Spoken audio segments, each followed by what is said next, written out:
4 जून को 2024 चुनाव के नतीजे हम सभी के सामने होंगे, लेकिन उससे पहले हम चुनावी नतीजों का एक जो है वो स्मरण करते हैं कि भाई साहब 4 जून को जीत किसकी होने वाली है। और जीत तय किस चीज के ऊपर होती है कि कौन सी पार्टी के किस नेता ने किस जनता का सबसे ज्यादा दिल छुआ है, किसने सबसे ज्यादा रोड शो किए, किसने सबसे ज्यादा रैलियां की, किसने सबसे ज्यादा प्रचार किए, कितने रोड शो हुए, किन किन इलाकों तक वो नेता पहुंच पाए। ये सभी आंकड़े देखना सबसे ज्यादा जरूरी होता है। और आज जो मैं आंकड़े आप सभी के सामने लाऊंगा वो 15 मार्च से लेकर के 30 मई तक के हैं, यानी कि 15 मार्च 2024 से लेकर के 30 मई तक किस पार्टी के किस नेता ने कितनी रैलियां की, कितने रोड शो किए, सब कुछ हम जानने का प्रयास करेंगे। लेकिन उससे पहले आप मेरा परिचय जान लीजिए। नमस्ते, मेरा नाम नीतीश ठाकुर है। एक बार फिर आप जनहित टाइम्स देखना शुरू कर चुके हैं। सबसे पहले हम इस वक्त जो राजनीति के सबसे मेन फेस है, जिसके ऊपर फोकस लाइट लगा हुआ है, प्रधानमंत्री नरेंद्र मोदी की ओर चलते हैं। उन्होंने लगभग 15 मई से 30 मार्च तक करीब 206 रैली और रोड शो किए और लगभग इस बार उन्होंने 80 इंटरव्यूज दिए हैं। सबसे बड़ी बात है यह कि लगभग 80 इंटरव्यू, क्योंकि नरेंद्र मोदी के इंटरव्यूज और प्रेस कॉन्फ्रेंस को लेकर के सबसे ज्यादा सवाल खड़े किए जाते हैं। उन्हें सवालों से भागने वाला नेता कहा जाता है, लेकिन इस बार उन्होंने एक रिकॉर्ड तोड़ इंटरव्यू देकर के और रैली और रोड शो कर करके अपना एक नया फेस सामने किया है। आगे अगर हम देखें तो हमें पता चलेगा कि 2019 के मुकाबले इस बार प्रधानमंत्री नरेंद्र मोदी ने अपना ही रिकॉर्ड तोड़ दिया है, यानी कि 2019 में भी उन्होंने इतने रैली और रोड शो नहीं किए थे और ना ही इतने उन्होंने इंटरव्यूज दिए थे।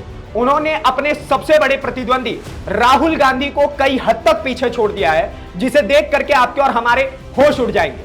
आगे अगर हम देखें कि राहुल गांधी जो विपक्ष के इस वक्त सबसे बड़े नेता है, उन्होंने कितना जोर लगाया उसे भी विस्तार से जानिए। राहुल गांधी ने इस बार करीब 107 रैली और रोड शो किए हैं। इन्होंने 2019 के मुकाबले काफी हद तक कम प्रचार किया है, यानी कि 2019 में इन्होंने इतने रैली और रोड शो नहीं किए थे, इससे कई ज्यादा रैली और रोड शो किए थे।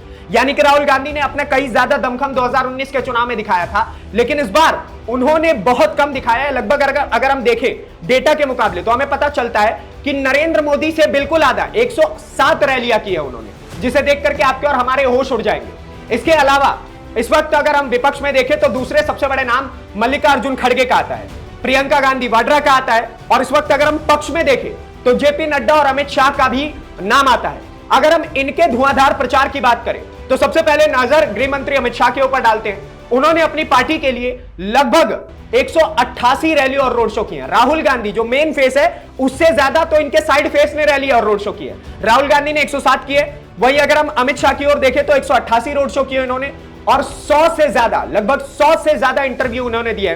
जयप्रकाश नड्डा जो कि इस वक्त पार्टी के अध्यक्ष भी हैं भारतीय जनता पार्टी के, उन्होंने 80 रैली और रोड शो किए। अगर हम राजनाथ सिंह की बात करें, रक्षा मंत्री राजनाथ सिंह, ये भी मेन फेस माने जाते हैं पार्टी के, तो इन्होंने 101 रैली और रोड शो किए। और योगी आदित्यनाथ, क्योंकि उन्हें आने वाला प्रधानमंत्री के रूप में भी देखा जाता है, तो उन्होंने 190 से ज्यादा रैली और रोड शो किए। और अगर हम इसी प्रकार से विपक्ष की ओर जाते हैं, यानी कि कांग्रेस पार्टी की ओर देखते हैं, तो कांग्रेस के स्टार प्रचारकों में से एक माता सोनिया गांधी, राहुल गांधी जी की जो माता जी हैं, सोनिया गांधी ने खासा प्रचार नहीं किया। और खासा प्रचार तो छोड़िए, इस बार तो चुनाव भी नहीं लड़ी।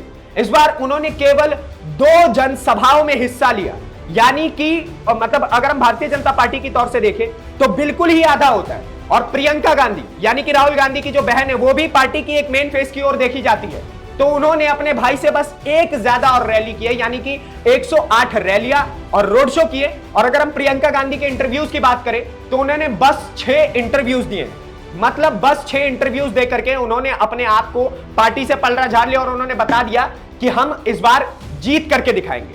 आगे अगर हम देखें तो भाई साहब मल्लिकार्जुन खड़गे, उनकी भी रैली और रोड शो में बहुत कम अंतर आपको दिखेगा, उन्होंने भी बहुत कम रैली और रोड शो किए। तो आप यहीं से चुनावी नतीजे का अंदाजा लगा सकते हैं कि भाई साहब कौन सी पार्टी किस हद तक जीत करके दिखाएगी। अगर हम देखें तो भारतीय जनता पार्टी जो कि इस वक्त सत्ता में भी है, जो तो 400 पार का नारा भी दे चुकी है और जनता भी कहीं ना कहीं भारतीय जनता पार्टी की ओर एक अलग मत पेश कर रही है, तो उन्होंने इतना दमखम दिखाया। और हारी हुई पार्टी जिसे सत्ता में आने के लिए संघर्ष करना है, उन्होंने बिल्कुल दमखम नहीं दिखाया।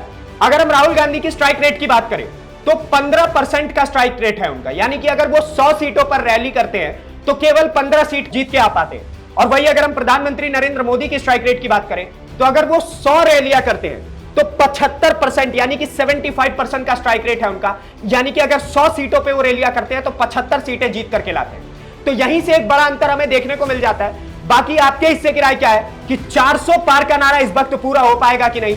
2024 4 जून को क्या होने वाला है यह हमें कमेंट बॉक्स में जरूर बताइए। और रैली और रोड शो के अंदाजे से आपको कौन लगता है कि कौन जीत करके दिखाएगा, हमें कमेंट बॉक्स में जरूर बताइए। ऐसी और खास और एक डेटा वाली वीडियोस को देखने के लिए जनहित टाइम्स को सब्सक्राइब कीजिए। धन्यवाद।